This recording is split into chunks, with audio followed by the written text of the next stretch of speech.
Welcome to The Explainer. Today, we're unpacking something incredibly fascinating. We are going to explore the sequence and the deep symbolism of the Wesak festival.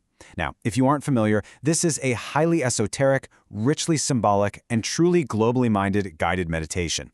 We're going to map out exactly how this ritual unfolds and examine the precise cosmic architecture that participants are guided through. Because, this isn't just your standard close your eyes and focus on your breath kind of exercise. It's a profoundly structured journey of the mind set deep within the remote Himalayan mountains, and it's carefully designed to align the individual with the cosmos. We'll be exploring the physical layout of the visualization, the very distinct roles played by figures like the Buddha and the Christ, and the massive planetary scale blessing that wraps up the whole ceremony. I am absolutely thrilled to break down the rich mechanics and the sheer scale of this visualization with you today. So let's get right into it. Right off the bat, let's look at the very specific psychological state you're asked to enter. The source material states, demand, readiness, and expectancy best describe the atmosphere surrounding those present in this secret valley.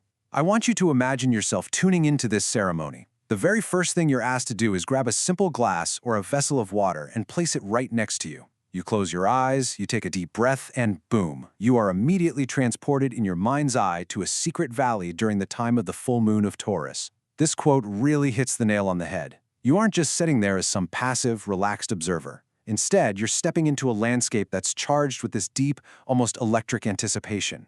You are actively cultivating a profound inner readiness for what the Lord describes as a major cosmic event. Okay, let's dive into this valley's unique physical geography because it's super specific. According to the lore of this visualization, we're standing at a really high altitude in the foothills of the Himalayan Tibetan ranges. The valley itself, completely devoid of trees. It's covered only in coarse grass, and it's actually shaped almost exactly like a bottle. And what's crucial here is how the space is strictly divided into two distinct zones. The southern and middle parts of the valley widen out considerably, and they're just packed with ordinary pilgrims who have journeyed there to be part of the event. But contrast that with the northeastern end. It's this narrow neck featuring a huge, flat rock.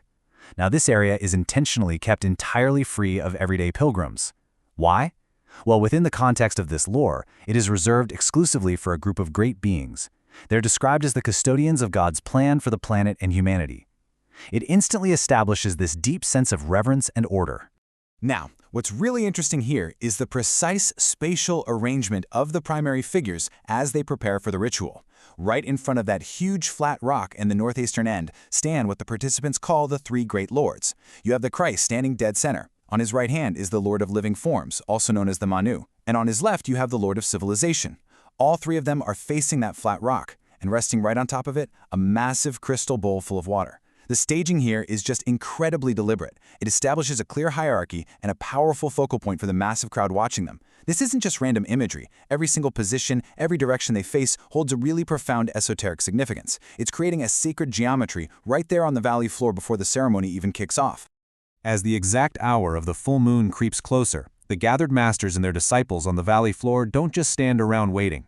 A profound stillness settles over the valley and they actually begin to move into these highly symbolic ritual formations.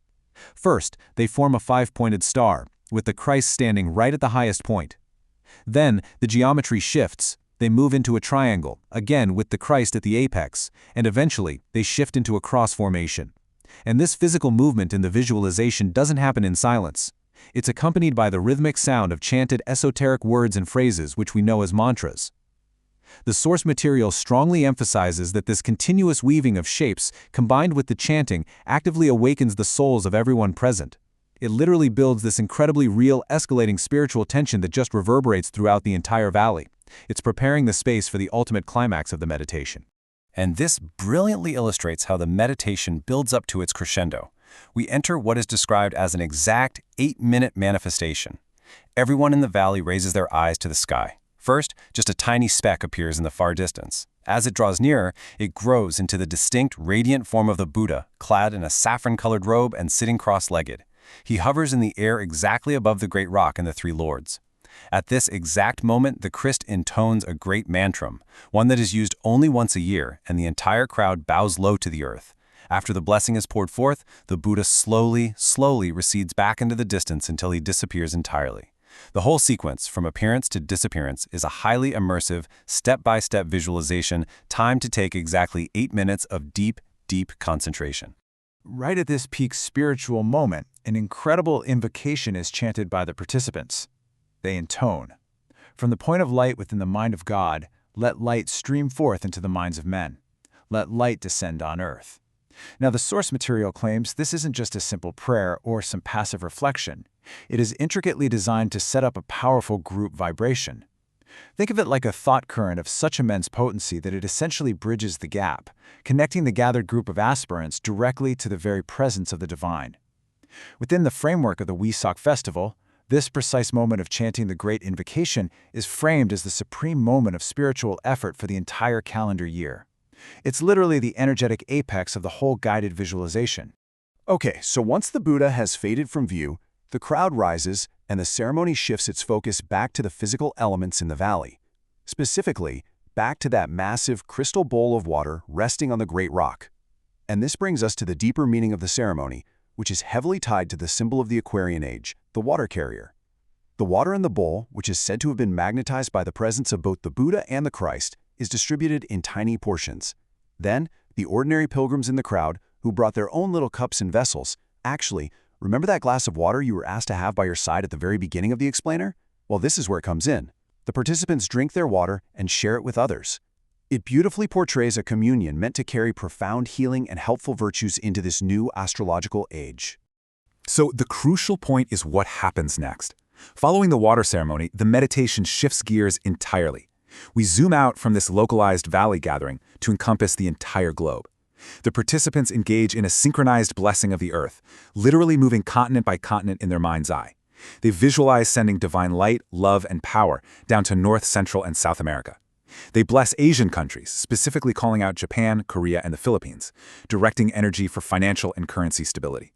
They sweep their focus across the Middle East, Africa, Europe, including the Central and Eastern regions, and then over to China and the Indian subcontinent. It's wild, right? The scale dramatically shifts from a single, intensely focused secret location in the Himalayas to this expansive, all-encompassing planetary blessing meant to uplift all of humanity in one massive synchronized effort. As the meditation finally draws to a close, a powerful protective barrier is invoked to seal the energy and heal our beloved Mother Earth. It's beautifully called the Shield of Shields, or the Rainbow Shield. Participants visualize calling upon various archangels to create a massive, brilliantly bright dome of light over the planet. And notice how perfectly structured these elemental connections are. The north connects to water, the south connects to fire, the east links to air, the west connects to earth, and the akasha, or the limitless space above, connects directly to the sky. It is a complete 360-degree elemental sealing of the ritual. This architectural visualization acts like a psychological lock. It secures all those blessings that were just distributed across the globe and ensures that the high-frequency energy generated during the meditation remains firmly anchored to the earth. Which brings us to our final thought for today. As we step back and look at the intricate geometry, the chronological precision of that 8-minute manifestation, and the massive, sweeping planetary scale of the Wesak Festival visualization, it leaves us with a truly fascinating question. Can a synchronized, global intention of light and love truly impact the collective consciousness of humanity? Whether you view this lore as a literal cosmic event unfolding high up in the Himalayas, or simply as a beautiful, highly structured psychological exercise designed to foster human unity, you have to admit, the architecture of this guided meditation is undeniably captivating. It asks us to look beyond ourselves and really consider our connection to the rest of the world. Thank you so much for joining me on this explainer, and keep exploring the profound and imaginative ways humanity attempts to connect with the cosmos.